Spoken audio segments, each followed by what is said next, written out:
Bismillahirrahmanirrahim. Assalamualaikum warahmatullahi wabarakatuh. Innal hamdalillah nahmaduhu wa nasta'inuhu wa nastaghfiruh wa na'udzu billahi min syururi anfusina wa min sayyiati a'malina may yahdihillahu fala mudhillalah wa may yudlil falan tajida lahu waliyan mursyida. Rabbis shrah li sadri wa yassir li amri wahlul 'uqdatam min lisani yafqahu qawli. Rabbana zidna ilman nafi'an warzuqna fahman wasi'an. Apa kabar ibu-ibu semua? Semoga selalu dalam keadaan sehat walafiat, selalu dalam lindungan Allah Subhanahu wa taala. Semoga Allah mudahkan urusan kita untuk bisa sampai ke bulan Ramadan, untuk bisa melaksanakan amal-amal kebaikan dan ketaatan. Amin amin ya rabbal alamin. Hari ini insya Allah kita akan lanjutkan kajian kita ya, yang membahas surat Al-Anbiya di ayat 107 sampai akhir, yaitu 112, dan nanti kita akan lanjutkan surat Al-Hajj ayat 1 sampai ayat ke-14. Ibu-ibu yang dirahmati Allah Subhanahu wa taala, di ayat-ayat pertama yang akan kita bahas sekarang ini akan menceritakan bagaimana para nabi yang diutus oleh Allah Subhanahu wa taala itu merupakan rahmat yang dihadiahkan oleh satu kaum atau kepada umat ya, bahkan oleh Allah Subhanahu wa taala dijadikan Rasulullah sallallahu alaihi wasallam sebagai rahmatan lil alamin. Nah, kita baca a'udzubillahi minasyaitonirrajim. Wa ma arsalnaka illa rahmatan lil alamin. Qul innama yuha ilayya annama ilahukum ilahu wahid fahal antum muslimun.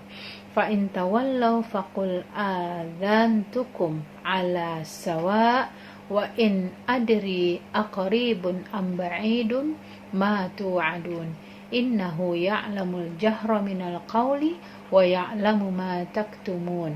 Wa in adri la'allahu fitnatul lakum wa mata'un ilahin qala rabbihkum bil haqq wa rabbuna ar-rahmanul musta'anu ala ma tasifun. Ayat ini menggambarkan tentang bagaimana para nabi yang diutus oleh Allah Subhanahu wa taala merupakan rahmat yang dihadiahkan oleh Allah kepada umat yang ditunjuk oleh Allah Subhanahu wa taala. Jadi di ayat ini artinya, dan kami tidak mengutus engkau Muhammad melainkan untuk menjadi rahmat bagi seluruh alam. Katakanlah Muhammad, sungguh apa yang diwahyukan kepadamu ialah bahwa Tuhanmu adalah Tuhan yang Maha Esa, maka apakah kamu berserah diri kepadanya? Maka jika mereka berpaling, maka katakanlah Muhammad, aku telah menyampaikan kepadamu ajaran yang sama antara kita, dan aku tidak tahu apakah yang diancamkan kepadamu itu sudah dekat atau masih jauh. Sungguh ya, Dia Allah mengetahui perkataan yang kamu ucapkan dengan terang-terangan dan mengetahui pula apa yang kamu rahasiakan. Dan aku tidak tahu, boleh jadi hal itu cobaan bagi kamu dan kesenangan sampai waktu yang ditentukan. Dia Muhammad berkata, ya Tuhanku, berilah keputusan dengan adil, dan Tuhan kami Maha Pengasih, tempat memohon pertolongan atas semua yang kamu katakan. Shadaqallahul azim. Jadi ibu-ibu yang dirahmati Allah, setelah kita membahas ya sebelumnya kisah-kisah para nabi di atas yang dimana sebelum itu juga menegaskan tentang Al-Quran adalah kecukupan dan kemanfaatan bagi orang-orang yang menyembah Allah Subhanahu wa taala, maka dilanjutkan ya di ayat 107 sampai 112 ini bahwa Allah Subhanahu wa taala memberitahukan sebab dibalik pengutusan Rasulullah Shallallahu alaihi wasallam. Apa itu? Yaitu sebagai rahmat bagi alam semesta. Ya, dalam hal urusan agama, di mana bagi alam semesta dalam urusan agama ini ada urusan dunia, begitu ya. Jadi sebagai rahmat bagi alam semesta dalam urusan agama dan dunia. Sementara adapun rahmat dalam urusan agama yaitu dengan menyelamatkan dan membebaskan mereka dari kejahiliahan dan kesesatan.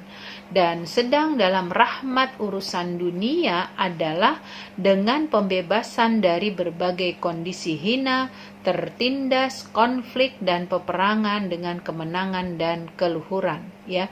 Jadi ini semua berkaitan dengan masalah agama. Karena itu tadi disampaikan di dalam pernyataan saya, ya, bahwa di dalam bukunya para mufassir itu menegaskan ada yang disampaikan oleh Allah kepada Rasulullah SAW, bahwasanya Rasulullah SAW adalah rahmatan lil alamin. Wa ma arsalnaka illa rahmatan lil alamin. Yang hakikatnya ketika berbicara rahmatan lil alamin, dia ada unsur dunia dan ada unsur akhirat, di mana unsur dunia, ya, di situ dia dibebaskan, ya, dari segala bentuk kehinaan, ketertindasan, konflik yang karena pada hakikatnya urusan dunia itu selalu disibukkan dengan masalah ujian.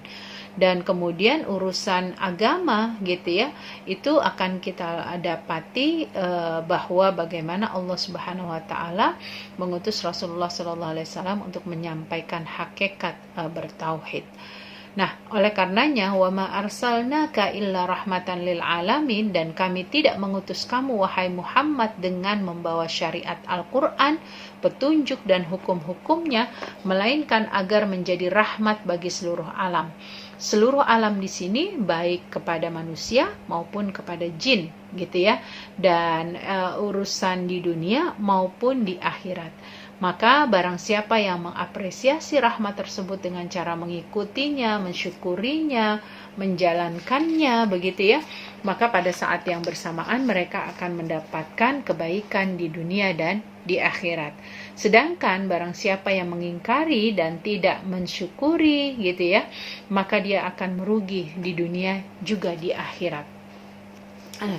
Ya, oleh karenanya digambarkan bahwa Rasulullah SAW menjadi rahmat bagi orang-orang kafir, apalagi juga kepada orang-orang beriman. Karena Rasulullah SAW ingin menyampaikan hakikat dakwah itu kepada orang-orang kafir agar mereka terhindar, terjauh dari azab Allah Subhanahu wa taala, dan mereka tidak tenggelam di urusan dunia semata, karena hakikatnya mereka juga akan dikembalikan ke akhirat nanti. Allah Subhanahu wa taala menjelaskan kerugian orang-orang yang ingkar, begitu ya. Makanya Rasulullah SAW mencoba untuk menguatkan dan mengingatkan orang-orang kafir agar mereka kembali ke jalan Allah Subhanahu wa taala. Ibu-ibu bisa dilihat di dalam surat Ibrahim ayat 28-29. Tidakkah kamu memperhatikan orang-orang yang telah menukar nikmat dengan ingkar kepada Allah dan menjatuhkan kaumnya ke lembah kebinasaan, yaitu neraka jahanam. Mereka masuk di dalamnya dan itulah seburuk-buruk tempat kembalinya.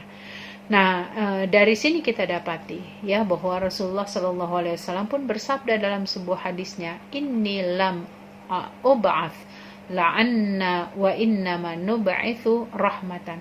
Sesungguhnya aku tidak diutus sebagai tukang laknat, tetapi aku diutus sebagai pemberi rahmat, ya, sebagai rahmat. Rahmat siapa? Rahmat yang diberikan oleh Allah Subhanahu wa taala. Ya, innama ana rahmatun muhdah. Ya, sesungguhnya aku tidak lain adalah rahmat yang dihadiahkan oleh Allah Subhanahu wa taala. Nah, karena itu ibu-ibu, marilah sama-sama kita ingatkan bahwa ketika Rasulullah SAW diutus oleh Allah Subhanahu wa taala, itu bukan hanya semata-mata untuk pada kaum muslimin semata, tetapi itu untuk seluruh alam ini, termasuk orang-orang di luar Islam. Ya. Kemudian qul innama yuha ilayya annama ilahukum ilahu wahid fahal antum muslimun. Katakanlah gitu ya kepada orang-orang musyrik Mekah dan setiap orang tidak diwahyukan kepadamu, ya, kepadaku sesuatu apapun menyangkut perkara Tuhan kecuali Dia adalah Tuhan yang Maha Esa, tiada sekutu baginya. Oleh karena itu sembahlah Dia semata, tundukkan kepadanya dan patuhilah aku. Jadi ini merupakan sebuah seruan dari Allah Subhanahu wa taala, ya. Pada hakikatnya Rasulullah Shallallahu alaihi wasallam, ya, diutus oleh Allah Subhanahu wa taala untuk menyampaikan risalah, ya, menyampaikan risalah dan memberikan rahmat kepada seluruh alam di muka bumi ini. Kemudian disampaikan, ya, fa in tawallau faqul adzantukum ala sawa. Dan jika mereka berpaling dan mengabaikan apa yang kamu seru, katakanlah, ya, aku telah memberitahukan kepada kalian bahwa aku adalah musuh kalian, sebagaimana kalian juga adalah musuhku. Aku berlepas diri dari kalian sebagaimana kalian berlepas dariku. Dan ini sangat sesuai dengan surat Yunus ayat 41, di mana Allah Subhanahu wa taala berfirman, dan jika mereka tetap mendustakanmu, begitu ya wahai Muhammad, maka katakanlah, bagiku pekerjaanku dan bagimu pekerjaan, ya, lana a'maluna walakum a'malukum, ya, kamu tidak bertanggung jawab terhadap apa yang aku kerjakan dan aku juga tidak bertanggung jawab dengan apa yang kamu kerjakan. Nah, ini menunjukkan bahwa tugas Rasulullah SAW itu hanya menyampaikan. Hendaknya kalian itu mengetahui, ya, tentang jalan yang telah ditunjukkan oleh Allah Subhanahu wa taala.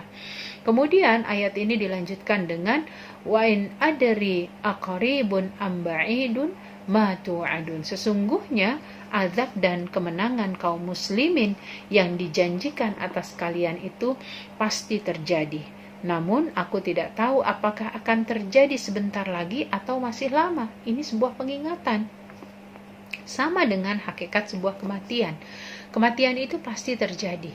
Masalahnya adalah apakah dia berada di awal-awal atau dia di pertengahan atau dia di akhir dari kehidupan kita, maka itu hanya Allah yang mengetahuinya. Sama dengan posisi kemenangan dan azab seseorang, gitu ya. Dia akan diberikan oleh Allah sesuai dengan apa yang dia lakukan di dunia, ya. Prinsipnya demikian, ya. Mohon maaf ibu-ibu. Kemudian innahu ya'lamul jahra minal qawli wa ya'lamu ma taktumun.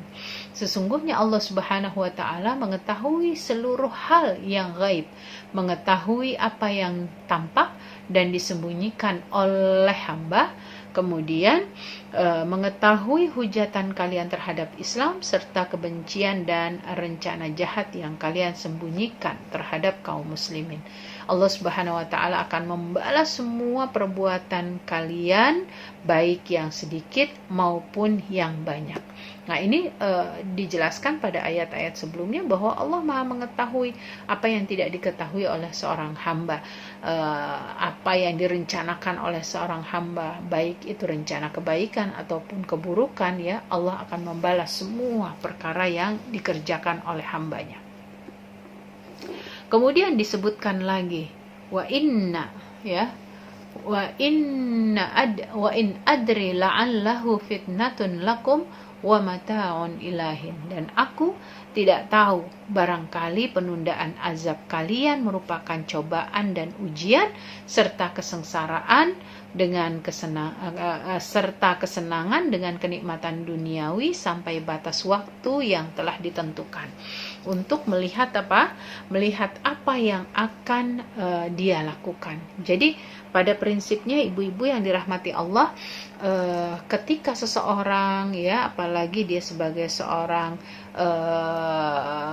golongan orang yang tidak beriman, ya, bahwa mereka diuji oleh Allah Subhanahu wa taala yang pada hakikatnya azab yang ditimpakan kepada mereka itu merupakan cobaan dan ujian, ya, serta kesenangan dengan kenikmatan duniawi yang bisa jadi itu merupakan penundaan, gitu ya, penundaan. Ya, makin diberikan kesenangan di dunia, makin diberikan kenikmatan di dunia, yang pada hakikatnya kenikmatan dan kesenangan di dunia itu sesungguhnya akan membuat mereka justru makin terpuruk nanti di akhirat. Atau di sini dikatakan qala rabbihkum bil haqq. Nabi Muhammad SAW berkata, "Ya Rabb, berikanlah keputusan dengan hak dan adil di antara kami dan kaum kami yang mendustakan." Karena firman Allah Subhanahu wa taala itulah yang benar, ya, dan janji Allah itu adalah benar, ya, engkau sendiri juga adalah benar, gitu ya. Rasulullah SAW ingin mempertegas terkait dengan keberadaan Allah Subhanahu wa taala yang maha benar. Kemudian Rasulullah SAW ya menggambarkan tentang bagaimana persaksian seseorang pada saat dia melihat kebenaran namun melakukan penolakan ya terhadap apa yang dilihat, didengar dan dicerna, begitu ya. Rabbuna ya Rabbana wa Rabbuna Rahmanul Musta'an ala ma tasifun, ya. Allah Subhanahu wa taala Tuhan kami, dialah zat yang dimintai pertolongan atas apa yang kalian nyatakan berupa kesyirikan dan kekufuran, kebohongan dan kebatilan. Jadi pernyataan manusia terhadap hal-hal yang sesungguhnya tidak boleh diungkapkan oleh seorang manusia, misalnya seperti mengatakan Allah itu punya anak, gitu, Allah punya istri, Allah itu punya keturunan, begitu ya, dan itu sesungguhnya merupakan kebodohan yang diungkapkan oleh orang-orang yang tidak memiliki ilmu, ya. Apalagi ketika Rasulullah SAW dikatakan juga sebagai seorang penyihir. Nah, jadi ibu-ibu, di ayat terakhir ini di surat Al-Anbiya ingin ditegaskan bahwasanya sesungguhnya Rasulullah SAW merupakan penutup para nabi yang risalah beliau itu dijadikan oleh Allah Subhanahu wa taala sebagai apa? Sebagai mahkota, ya, bagi rahmat seluruh manusia, seluruh alam, ya. Oleh karenanya barang siapa yang beriman kepadanya dan membenarkan dakwah yang dibawa oleh Rasulullah SAW, pasti dia akan berbahagia. Sebaliknya, ketika mereka melakukan penolakan, mereka melakukan ketidaksukaan, maka mereka pun akan mendapatkan azab baik di dunia maupun di akhirat. Kemudian seluruh risalah para nabi dan risalah yang dibawa oleh para nabi tersebut, ya, itu pada hakikatnya adalah sesuatu yang sudah diwahyukan oleh Allah Subhanahu wa taala kepada mereka, hingga mereka menjalankan apa yang diperintahkan oleh Allah disampaikan kepada umat-umat mereka. Jika kemudian orang-orang musyrik dan orang-orang kafir berpaling dari risalah Islam, sungguhnya mereka telah diperingatkan, ya, akan adanya azab ketika mereka menolak apa yang telah ditetapkan oleh Allah Subhanahu wa taala dalam penyembahan kepadanya. Jadi ketika mereka menolak, gitu ya, tunggu waktu yang telah ditetapkan oleh Allah Subhanahu wa taala kepadanya. Ya, pada hakikatnya tidak ada satupun manusia yang mampu mengetahui kapan azab Allah itu akan diberlakukan dan kapan berakhirnya. Ya, kemudian Allah merupakan zat yang maha mengetahui atas segala yang gaib dan yang nyata, yang tersembunyi dan yang terlihat. Ya, barangkali penangguhan azab ada yang terjadi itu merupakan ujian yang diberikan oleh Allah kepada seseorang dalam rangka apa? Bisa jadi istidraj, ya, diberi terus kesenangan, tapi satu waktu kemudian Allah hancurkan, ya. Allah beri, ya, kepanjangan waktu untuk dia berfoya-foya, dia menggunakan dalam kemaksiatan, yang semua itu merupakan pintu yang diberikan oleh Allah Subhanahu wa taala agar mereka ditunda, ya, ditunda apanya? Ditunda azabnya di dunia, tetapi mereka akan mendapatkan perpanjangan nanti di akhirat, ya. Dan ini cukup menakutkan tentu saja. Oleh karenanya, akidah seorang mukmin yang tulus dan benar-benar keimanannya hanya kepada Allah Subhanahu wa taala, di sini akan kita dapati bagaimana peran, ya seorang mukmin yang dia itu sungguh-sungguh menyerahkan segala sesuatunya kepada Allah. Yang pertama, orang-orang beriman itu ketika dia tulus dalam beribadah kepada Allah, pasti dia akan memasrahkan urusan kepada Allah Subhanahu wa taala dan selalu mengharapkan pertolongan di sisi Allah Subhanahu wa taala. Kemudian yang kedua, memohon pertolongan kepada Allah yang Maha Kuat. Ya, karena tidak ada yang mampu menolong seorang hamba kecuali Allah Subhanahu wa taala sebagai tempat bersandar yang paling kuat. Nah, karena itulah dua poin ini, memasrahkan segala urusan kepada Allah sekaligus memohon pertolongan kepada Allah, ya. Jadi memasrahkan itu bukan hanya dengan cara diam, tetapi melalui ikhtiar-ikhtiar yang dengan ikhtiar itu dia akan mendapatkan kebenaran yang dia bawa berdasarkan hukum-hukum, berdasarkan nilai-nilai yang telah ditetapkan oleh Allah dan Rasul-Nya.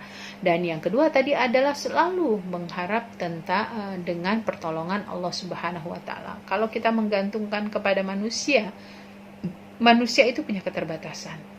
Tapi kalau manusia itu bergantung hanya kepada masdarul quwwah, yaitu kepada Allah Subhanahu wa taala, maka pada saat yang bersamaan sekalipun dia jatuh gitu ya, sekalipun dia terpelanting gitu ya, sekalipun dia hanyut gitu ya, Allah masih bisa menyelamatkannya jika dia betul-betul mau bertobat.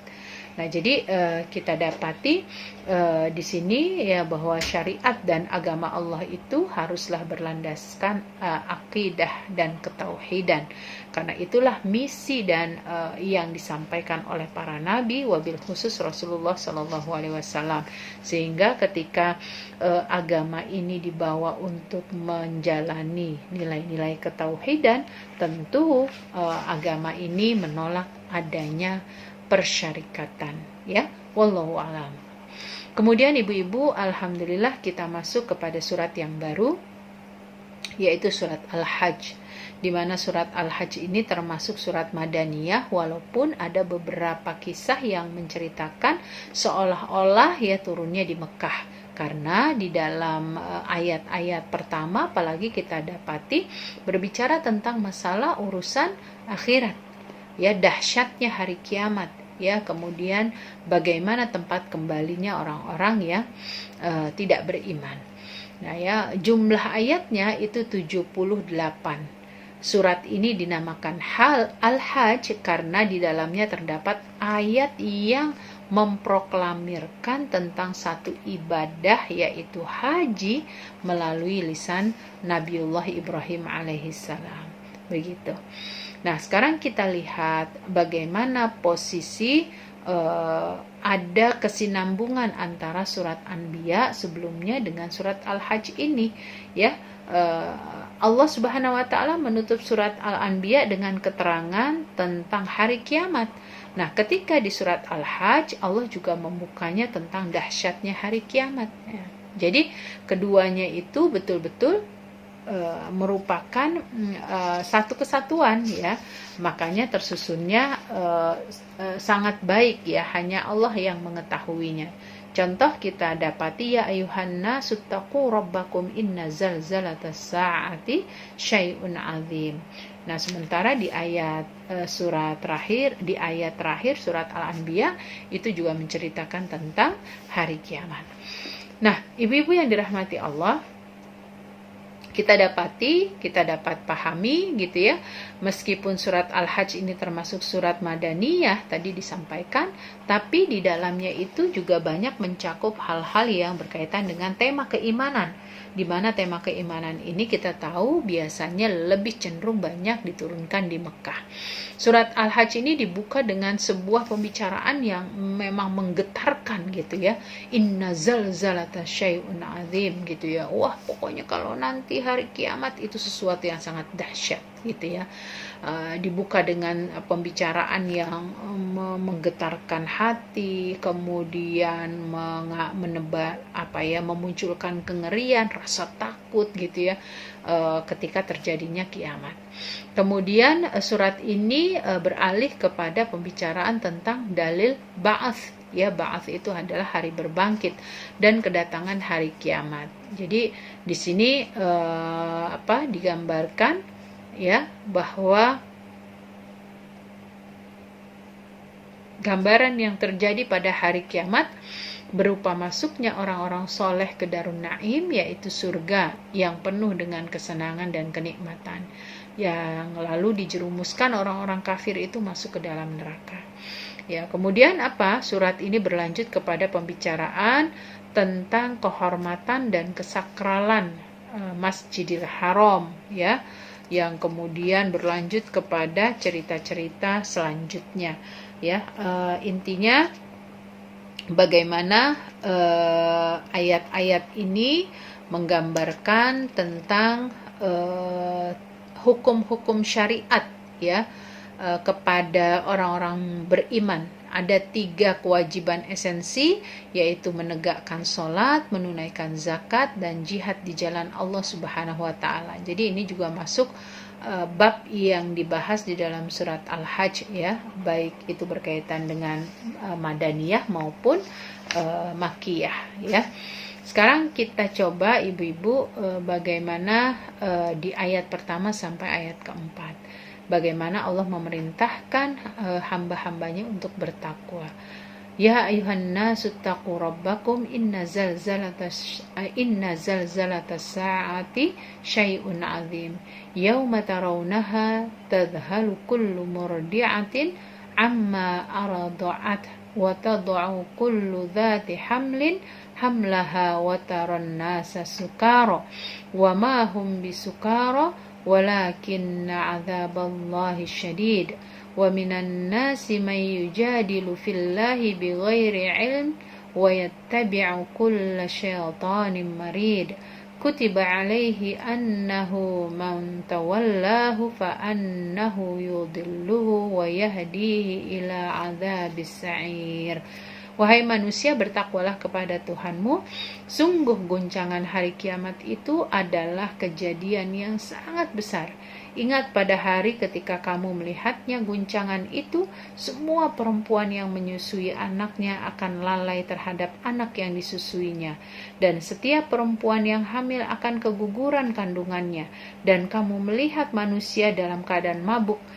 Padahal sebenarnya mereka tidak mabuk, tetapi azab Allah itu sangat keras, dan di antara manusia ada yang berbantahan tentang Allah tanpa ilmu dan hanya mengikuti para setan yang sangat jahat. Telah ditetapkan bahwa siapa yang berkawan dengannya, maka dia akan menyesatkannya dan membawanya kepada azab neraka. Nah ini ya, jadi ibu-ibu di ayat-ayat pertama surat Al-Hajj memang menceritakan tentang nilai-nilai keimanan, wabil khusus dahsyatnya hari kiamat dan larangan ya bagi kita untuk mendekatkan kepada nilai-nilai kemaksiatan yang nantinya akan membuat kita ada pada penempatan-penempatan di akhirat. Apakah masuk ke dalam golongan kebaikan atau masuk dalam golongan keburukan. Bahkan di sini saking dahsyatnya itu digambarkan wanita yang sedang menyusui saja itu sampai melepas bayi yang disusuinya. Nah, ibu-ibu yang dirahmati Allah Subhanahu wa Ta'ala, ayat 1 sampai ayat 2 ini ada sebab turunnya. Diriwayatkan 2 ayat ini turun pada malam hari pada kejadian perang Bani Mustalik. Ya, lalu Rasulullah SAW membacakan kedua ayat itu kepada orang-orang hingga tidak pernah ada orang yang menangis luar biasa melebihi pada malam itu. Tidak ada satupun kecuali dia menangis atau duduk dengan raut muka sedih dan termenung. Karena apa? Ayat ini memberikan dahsyatnya hari kiamat, begitu ya, di mana posisi malam-malam itu akan didapati inna zalzalatas sa'ati syai'un 'azim ya. Di situ digambarkan tentang dahsyatnya hari kiamat, sehingga umat muslim wabil khusus diminta untuk lebih mendekatkan diri kepada Allah dengan ketakwaan. Kemudian kita lihat ibu-ibu yang dirahmati Allah, Allah memerintahkan para hambanya untuk bertakwa dan memberitahukan kepada hamba-hambanya tentang berbagai kengerian hari kiamat itu. Guncangannya itu sangat luar biasa, sangat menakutkan ya. Makanya ya ayuhan nasu taqu rabbakum inna zalzalatas saati syai'un azim. Ya, waspada kalian ketika terjadinya hari kiamat itu. Ma la yanfa'u malu wala banun illa man atallaha biqalbin salim. Gak ada deh orang-orang yang bisa membantu kita, begitu ya. Kenapa? Karena semuanya itu sudah mempertanggungjawabkan dan mempersiapkan amalannya masing-masing ya. Tidak juga orang-orang terdekat kita. Itulah ibu-ibu, makanya kita mencoba untuk mengingat kembali diri kita untuk senantiasa menjaga ketakwaan kita di hadapan Allah ya. Kemudian ibu-ibu ada beberapa gambaran ya tentang ayat ini ya, yang berbicara tentang hari kiamat ya. Misalnya di Al-Waqiah itu disebutkan ayat 4 sampai ayat 6, apabila bumi diguncangkan sedahsyat-dahsyatnya dan gunung dihancurkan seluruh-luluhnya, sehancur-hancurnya, maka jadilah dia debu yang berterbangan. Ya, itu digambarkan. Jadi berbicara tentang hari kiamat gitu ya, digambarkan oleh para mufassir sebagaimana dituangkan di surat Al-Hajj ini, yauma tarawunaha tadhalu kulli muradi'atin amma arada'at ya.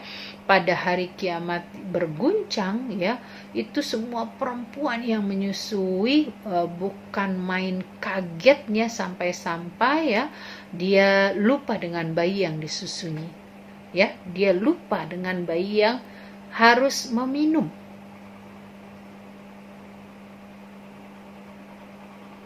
ya, air susu yang merupakan energi bagi si bayi tersebut. Tapi sekali lagi, karena posisi dahsyatnya hari kiamat, sampai-sampai bayi yang sedang menyusui itu pun dilepas ya. Kemudian yang kedua, ayat ini ditambahkan lagi, wa tadau kullu dzatin hamlin hamlaha ya, kullu dzati hamlin hamlaha. Dan setiap perempuan yang hamil mengalami keguguran dari janin yang dikandungnya. Terbayangkan apa? Saking ngerinya, saking ketakutnya, saking dahsyatnya. Jadi udah gak mikirin apapun. Bahkan sesuatu yang harus dia gendong saja, dalam hal ini janinnya, itu sampai mengeluarkan, ya boleh dikatakan bleeding, begitu ya. Kemudian yang ketiga, wataran nasu sukaro wa mahum bisukaro. Kita lihat orang seperti mabuk ya. Mabuknya itu karena melihat dahsyatnya, padahal pada hakikatnya dia nggak mabuk, bukan pemabuk gitu ya. Tapi inilah yang digambarkan, sebenarnya mereka itu bukanlah peminum minuman keras, melainkan mereka berada pada posisi rasa takut gitu. Kemudian ibu-ibu, wa minan nasi may yujadilu fillahi bighairi ilmin wa yattabi'u kulla syaitanin marid. Ada sebagian manusia yang membantah, ada sebagian manusia yang ketika membantah ini mereka menyatakan bahwa Allah tidak memiliki sifat-sifat yang unggul, bahwa Allah tidak mempunyai kuasa untuk melakukan ba'ats ya, hari kebangkitan, dan banyak lagi ya hal-hal yang menyebutkan ketidakmampuan Allah. Padahal apa yang mereka ucapkan itu semata-mata ketika mereka nggak punya ilmu. Ya, itulah bedanya ya, orang berilmu dan tidak berilmu ya. Nah ibu-ibu, hadis atau ayat ini makanya ada yang mengatakan berkaitan dengan diri An-Nadhr bin Harith, karena dia adalah orang yang suka membantah ya. Pada saat itu dia sering mengatakan kalau ya malaikat itu adalah anak perempuannya Allah ya. Makanya perlu berhati-hati ibu-ibu ya di masa sekarang ini kita dapati juga anak-anak lebih dekat dengan cerita-cerita fiktif gitu ya. Mereka kalau bidadari misalnya ya, bidadari itu diidentikan tentu dengan perempuan yang kemudian menggunakan tongkat ya, dan itulah yang tertuang di film-film, yang tertuang di majalah-majalah, yang mana ada kondisi sesuatu yang diada-adakan gitu ya. Ya, karena mereka mengatakan malaikat itu adalah anak perempuannya Allah. Jadi seolah-olah bidadari itu anak perempuannya Allah Subhanahu wa taala. Nah, itu gambarannya ya. Kemudian kutiba alaihi annahu man tawallahu fa annahu yudilluhu wa yahdihi ila adzabis sa'ir. Telah dibuat dengan ketetapan ya, yang mana orang yang mengikuti setan dan menjadikannya sebagai panutan, maka dia akan dijerumuskan ke dalam api neraka. Baik dia sadar ataupun dia tidak sadar, ketika dia tidak mohon ampun kepada Allah, maka neraka jahanam menjadi tempatnya. Tapi ketika dia bertaubat kepada Allah Subhanahu wa taala, maka pada saat yang bersamaan ya Allah akan memberikan petunjuk dalam kehidupannya. Nah, maksud di sini adalah supaya kita betul-betul menghiasi kehidupan kita itu dengan ketakwaan ya, kita konsisten dengan apa yang Allah perintahkan dan apa yang Allah larang untuk kita tinggalkan. Kenapa? Karena sungguh dampak dan efek dari kiamat terhadap jiwa itu sangat luar biasa. Kadang kita dapati kondisi yang sangat luar biasa ini membuat seseorang tidak nyaman, apalagi pada kondisi hari kiamat yang sesungguhnya. Bayangkan seorang ibu yang menyusui saja bisa membuang anaknya, melepas anaknya, wanita yang hamil saja bisa bisa bleeding gitu ya. Kemudian di mana lagi orang yang sebetulnya tidak mabuk tapi gelagatnya seperti orang mabuk begitu. Ya, sungguh di sini tugas kita adalah agar kita tidak menyekutukan Allah, karena siapa saja yang menyekutukan Allah berarti dia sudah mengambil panutan setan sebagai walinya atau menjadi panutannya. Nah, kemudian ibu-ibu di ayat 5 sampai 7 kita dapati bagaimana Allah menceritakan secara rinci terkait dengan penciptaan manusia dan tumbuh-tumbuhan, dan termasuk di dalamnya kebenaran tentang ba'ats ya, hari berbangkit ya. Ibu-ibu bisa lihat kondisi di ayat 5 sampai ayat 7, silahkan dibaca artinya oleh ibu-ibu semua. Penjelasannya atau tafsir yang bisa kita ambil pelajarannya, di mana Allah setelah menyebutkan sikap orang yang ingkar terhadap ba'ats ya, kemudian Allah memaparkan dalil-dalil tentang kekuasaannya. Makanya di ayat ini Allah memperlihatkan tentang penciptaan manusia. Coba kita lihat. Ya ayyuhan nasu in kuntum fi raibim minal ba'ats. Wahai orang-orang musyrik yang mengingkari, menyangkal dan tidak mempercayai adanya ba'ats, jika kalian memang masih meragukan tentang kemungkinan dan kedatangan ba'ats pada hari kiamat, coba lihat dan perhatikan awal permulaan ciptaan manusia. Ciptaan kalian ya, bagaimana Allah menciptakan kalian. Barang siapa yang mampu memulai ya, maksudnya menjadikan setiap apa yang diperintahkan oleh Allah dan dilarangnya itu menjadi bagian yang terevaluasi, niscaya dia akan terselamatkan begitu ya. Nah, makanya di sini ada beberapa fase yang dilalui oleh manusia dalam kehidupannya sesuai dalam ayat-ayat ini. Fa inna khalaqnakum min turab, kami menciptakan moyang kalian yaitu Adam dari tanah ya, dan kami menciptakan makanan dan nutrisi dari tumbuh-tumbuhan yang lahir. Jadi pada hakikatnya bab penciptaan itu adalah milik Allah gitu ya, dimana hak veto Allah gitu ya. Di satu sisi Allah menciptakan manusia, di satu sisi yang lain Allah menciptakan tumbuhan, di mana tumbuhan juga untuk kebutuhannya manusia. Allah ciptakan hewan, hewan juga dibutuhkan manusia, dan seterusnya. Kemudian tsumma min nutfah, kemudian proses reproduksi berjalan melalui perantara sperma yang terbentuk dari makanan dan nutrisi tumbuh dari tanah. Ya, jadi baik manusia maupun tumbuhan, ya, itu semua adalah makhluk-makhluk yang akan mengalami reproduksi. Yang kemudian ketiga, tsumma min 'alaqah, kemudian dengan izin Allah setelah 40 hari sperma itu berubah menjadi segumpal darah kental dan padat. Ya, ini digambarkan demikian. Tsumma min mudghatin mukhallaqatin wa ghaira mukhallaqatin. Kemudian segumpal darah tersebut berubah menjadi segumpal daging. Segumpal daging itulah yang selanjutnya mengalami proses pembentukan hingga terwujud janin yang sempurna untuk bentuk fisiknya. Jadi ketika ditiupkan ruh itu tidak langsung ujuk-ujuk menjadi manusia yang utuh gitu ya, tapi semua itu diproses dengan cara ditiupkan ruh, kemudian semakin baik pertumbuhannya, terdapat fisiknya yang kemudian menjadi pembentukan manusia itu sendiri, dan seterusnya. Ya, jadi ibu-ibu yang dirahmati Allah, perlu dipahami bahwa pada saat terjadinya penciptaan manusia gitu ya, itu semua tentu atas izin Allah, dan sekaligus diingatkan bahwa proses tersebut tidaklah mudah untuk diikuti oleh manusia, tetapi ketika mereka memiliki ketakwaan, mereka akan melihat sisi positif dari apa yang Allah ciptakan kepada mereka dan apa yang Allah berikan kepada mereka.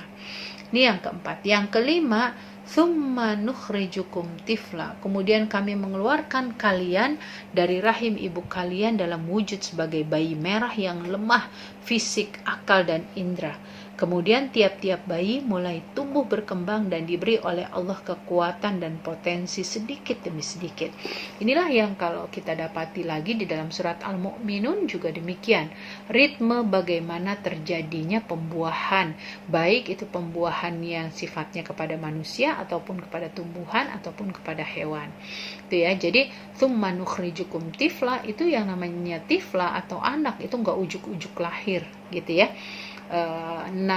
Bunda Maryam sendiri sekalipun dia tidak punya suami, tetap ada prosesnya ketika terjadinya kehamilan, kemudian melahirkan, itu merupakan bagian sunatullah.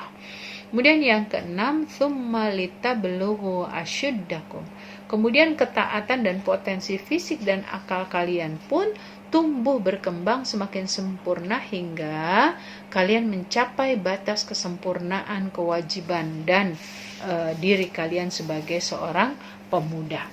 Ya, jadi itu gambaran yang keenam. Yang ketujuh, wa minkum man yutawaffa wa minkum man yuradu ila ardhalil umuri likai la ya'lama min ba'di ilmin syai'an. Di antara kalian ada yang mati sebelum mencapai batas kedewasaan, gitu ya. Dan ada pula yang hidup hingga mempunyai usia lanjut, kerentaan, kelemahan fisik, ya, dan lain sebagainya. Nah, intinya di sini apa? Bahwasanya di surat Al-Hajj ini ingin menyebutkan bahwa manusia itu punya keterbatasan, tidak sempurna, begitu. Ya, barang siapa yang kami panjangkan umurnya, niscaya kami kembalikan dia kepada awal kejadiannya. Jadi semakin kita bertambah umur, semakin bertambah ketakwaan kita, semakin yakin kita dengan apa yang telah ditetapkan oleh Allah, maka dia pun akan mendapatkan seperti awalnya. Awalnya dia sebagai wanita atau laki-laki yang menjalani fitrah, maka pada saat dia dipanjangkan umurnya dalam ketaatan, dia akan terus berada dalam ketaatan itu. Nah, kemudian ibu-ibu, watarol ardo hamidatan fa idza anzalna 'alaihal ma'a tazzat warabat wa ambatat min kulli zaujin bahij. Dan jika kamu perhatikan manusia, bumi pada awal mulanya adalah mati dan gersang tanpa tumbuh-tumbuhan. Lalu kami turunkan hujan atau lainnya hingga bergerak dan tumbuh. Ragamnya juga banyak, warna-warni, baunya, rasanya, bentuknya, pemanfaatannya, itu semua akhirnya dikembangkan oleh Allah Subhanahu wa taala dikarenakan Allah turunkan satu makhluknya, yaitu hujan. Tapi dengan adanya hujan berharap bahwa apa yang diberikan oleh Allah Subhanahu wa taala itu dalam penjagaan yang baik, pada penjagaan yang benar, maka sesungguhnya itu adalah bagian ujian yang Allah titipkan kepada manusia. La in syakartum la azidannakum wa la in kafartum inna adzabi lasyadid. Kemudian dari yang disebut itu kita akan dapati ketika manusia sudah diciptakan kita lihat ada 5 hal yang perlu dipahami oleh kita. Dzalika bi annallahu wal haqq, bahwa bagi Allah itu mudah karena Allah Maha benar. Semua yang kami jelaskan berupa penciptaan hewan, tumbuh-tumbuhan, proses perubahan pada setiap makhluk itu semata-mata karena Allah lah yang Maha kuasa, Allah lah yang Maha benar, begitu. Yang pasti Allah Subhanahu wa taala memiliki wujud dalam artian yang tidak bisa dilihat oleh manusia. Intinya bi annallaha hal haq gitu sesungguhnya Allah itu Maha benar. Annahu yuhyil mauta, dan sesungguhnya Allah itu berkuasa sekali untuk mengembalikan orang yang mati, sebagaimana Dia menghidupkan manusia, binatang, dan tumbuh-tumbuhan dari muka bumi ini. Seperti itulah kepemilikannya pada dunia semata atau kepada akhirat semata, atau dia tetap mencoba istiqomah dengan urusan dunianya tanpa dia keluar dari koridornya, dan juga urusan akhiratnya juga demikian. Jadi itu poin kedua berkaitan dengan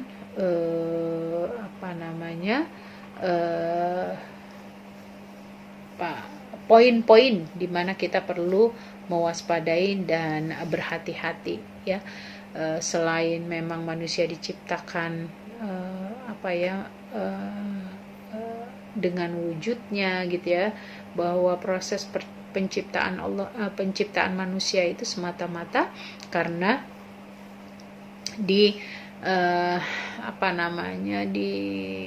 diciptakan oleh Allah Subhanahu wa taala. Kemudian yang ketiga tadi disebutkan annahu ala kulli syai'in qadir, dan karena Allah Subhanahu wa taala adalah zat yang maha kuasa atas segala sesuatu. Zat yang maha kuasa melakukan semua yang Dia inginkan jadi mengembalikan segala urusan kita hanya kepada Allah itu artinya memberikan kemudahan bagi kita untuk mendapatkan kelapangan di sisi Allah. Kemudian yang keempat, inna sa'ata atiyatun la raiba fiha, dan supaya kalian mengetahui bahwa zat yang kuasa menghidupkan kembali yang telah mati dan mengembalikan lagi yang hidup, mengembalikan hidup kembali adalah mampu untuk mendatangkan itu semua. Kemudian yang kelima, wa annallaha yab'atsu man fil qubur dan sesungguhnya kalian yakin bahwa Allah Subhanahu wa taala akan membangkitkan kalian penghuni kubur. Allah mengembalikan mereka setelah sebelumnya rusak, hancur kemudian dikumpulkan di padang mahsyar, menjalani proses hisab, menerima pahala dan hukuman. Jadi kesimpulannya bahwa fase penciptaan manusia, binatang, tumbuhan itu menunjukkan dalil bahwa Allah Subhanahu wa taala Maha Kuasa. Begitu seterusnya. Ketika ada orang yang dihidupkan, ada orang juga yang dimatikan. Ada orang yang tidak berkembang, yang kemudian ada satu orang yang berkembang, dan seterusnya dan seterusnya. Nah, karena itu Allah menyebutkan tentang kondisi hari berbangkit ini sangat mudah bagi Allah Subhanahu wa taala memberikan apresiasi kepada mereka yang bertakwa dan posisi mereka melaksanakan ketaatan kepada Allah. Jadi di sini ada fase-fase di mana bercerita tentang fase tumbuh kembangnya janin. Pada fase awal ya adalah 4 bulan, di mana Ibnu Abbas mengatakan ada 10 hari setelah 4 bulan dilakukan peniupan ruh ke dalam janin. Oleh karena itu kalau bicara tentang masalah kehamilan, kemudian keguguran, kemudian wafat, itu ada masa iddah seorang istri, begitu ya, yaitu 4 bulan 10 hari, dan inilah yang menjadi patokan ya mengapa ternyata janin itu ditiupkan pada waktu 4 bulan 10 hari. Begitu ya, kehidupan para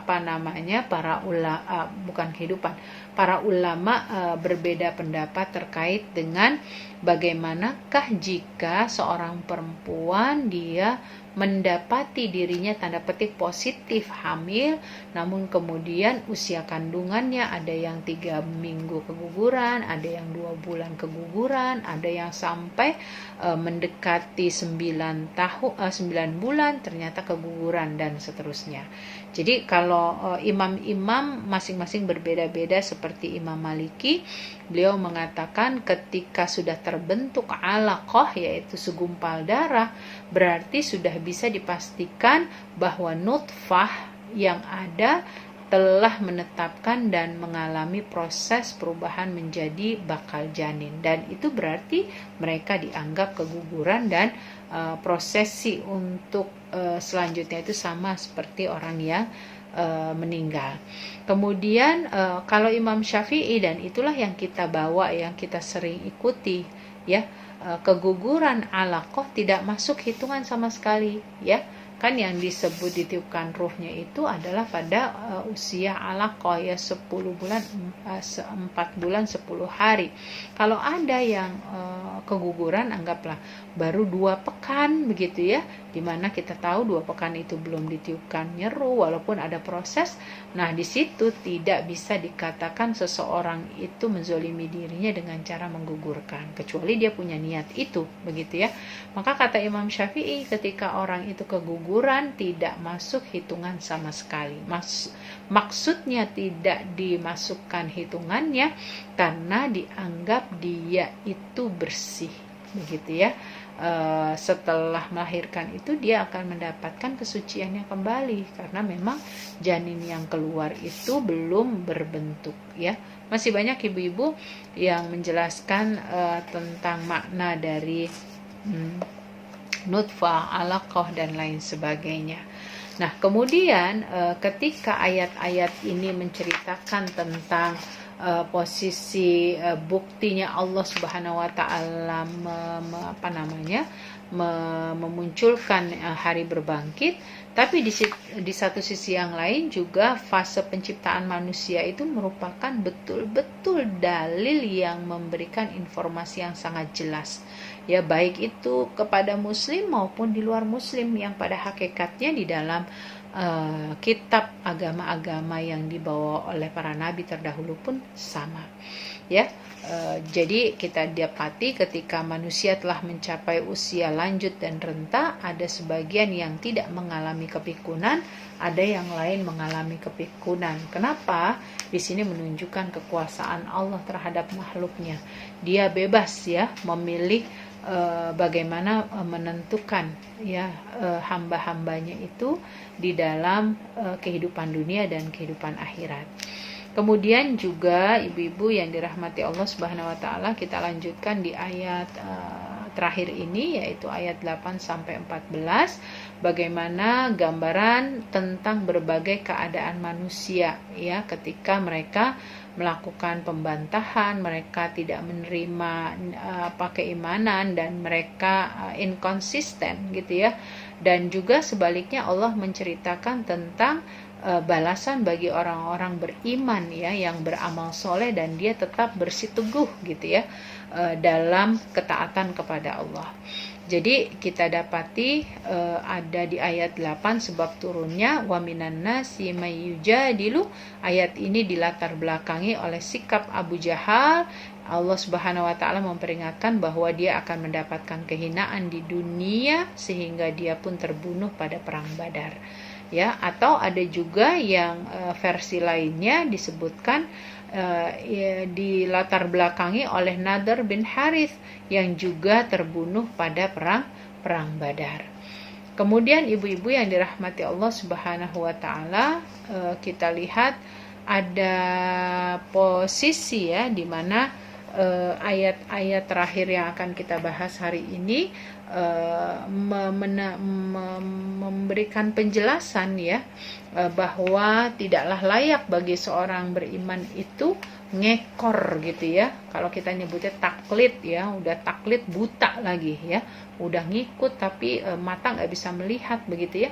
Nah ini dilarang ya, makanya seorang mukmin dia perlu belajar. Ya, itulah hakikatnya ketika ayat ini memberikan penjelasan kalau orang-orang kafir, orang-orang yang mereka tidak beriman, orang itu akan mengikuti apa yang diserukan setan kepadanya, apa yang diserukan kekufuran kepadanya. Jadi mereka nggak bisa memilah-milah gitu ya, mana yang baik, mana yang buruk, mana yang menjadi bagian agama, mana yang memang itu merupakan ranahnya setan. Ya, itu bagian penguat bagi kita ya, bahwa ayat-ayat di ayat 8 sampai 14 itu berisikan pembicaraan tentang 3 kategori manusia. Kategori yang pertama adalah mereka para penyeru kesesatan, para tokoh yang mengajarkan kekufuran dan bid'ah. Wa minan nasi may yujadilu fillahi bighairi ilmin wala huda wala kitabim munir ya. Jadi diingatkan ada kategori golongan pertama ini, mereka adalah para penyeru kesesatan. Kemudian ada lagi yang golongan kedua ya, di mana golongan kedua itu merupakan golongan ahli kesesatan yang celaka dan sengsara ya. Kalau golongan pertama mereka adalah para penyeru kesesatannya, yang kemudian golongan kedua ini adalah ahli kesesatan ya, yang celaka dan sengsara ya. Perlakuannya dengan dampak dari apa yang dilakukan. Inilah poin kedua yang digambarkan gitu ya. Wa minan nasi may ya'budullaha ala harfin. Ada manusia yang menyembah kepada Allah di atas keraguan-raguan. Ada juga mendapatkan kebaikan materi yang berupa ghanimah, harta, anak yang bertambah serta binatang ternaknya meningkat. Dia merasa puas dengan agama ini. Tapi kalau dia ibarat kata tidak mendapatkan kebaikan, maka dia katakan bahwa agama ini tidak baik. Jadi agama itu jadi dipermainkan. Jika ada keuntungannya ya saya ikut, jika tidak ada ya saya nggak ikut, seolah-olah demikian. Ya, khasirad dunya wal akhirah dzalika huwal khusranul mubin.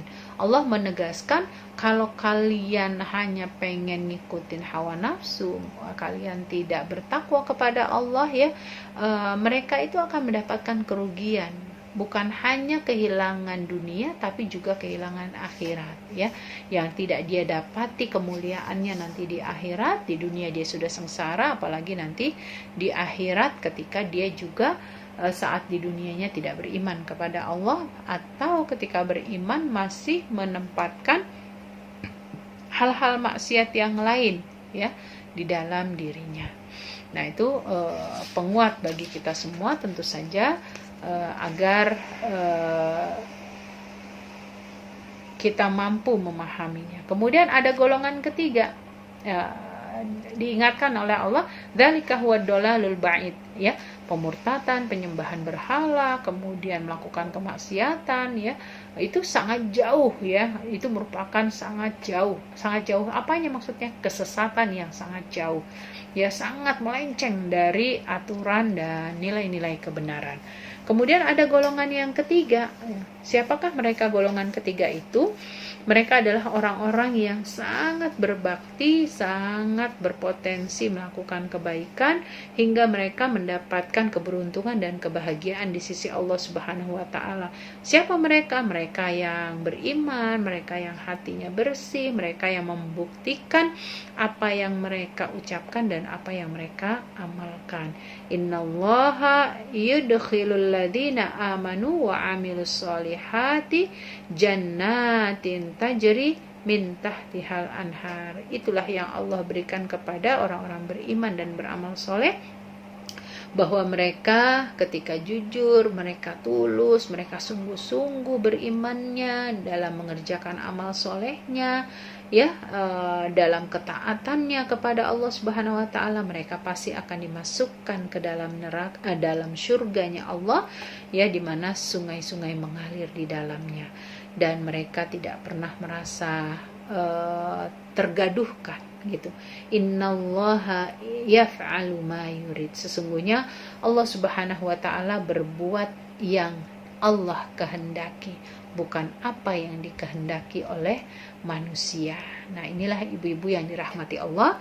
Semoga apa yang terkandung di dalam ayat demi ayat yang kita bahas hari ini betul-betul bisa mengingatkan kembali kepada kita tentang pentingnya iman, bahwa keimanan itu ada di dalam hati, harus seperti gunung-gunung yang ditancapkan di bumi, tidak tergoyahkan. Sekalipun orang-orang munafik, orang-orang kafir mencoba untuk membulatkan tekad mereka, menjauhkan kita dari nilai-nilai ketauhidan. Dan yang terpenting tentu saja Allah Subhanahu wa taala mengganjar siapa saja yang Dia kehendaki dan mengazab siapa saja yang Dia kehendaki. Prinsip ini harus diingat oleh orang-orang beriman agar dia tidak lepas dari beramal soleh, agar dia tetap bersama penyembahan kepada Allah Subhanahu wa taala tanpa menyekutukannya. Itulah ibu-ibu yang dirahmati Allah, bagaimana Allah memberikan perbandingan bahwa orang-orang yang munafik, orang-orang musyrik, orang-orang yang kafir, mereka itu akan mendapatkan tempat di neraka Allah. Berbeda dengan orang-orang beriman yang mereka akan masuk ke dalam surganya Allah. Wabillahi taufiq wal hidayah. Mohon ampun atas segalanya. Kepada Allah kita mohon ampun, dan kepada ibu-ibu saya mohon maaf jika banyak kehilafan. Kita tutup dengan kafaratul majlis. Subhanakallahumma wa bihamdika asyhadu an la ilaha illa anta astaghfiruka wa atubu ilaik. Wabillahi taufiq wal hidayah wal afu minkum. Wassalamualaikum warahmatullahi wabarakatuh.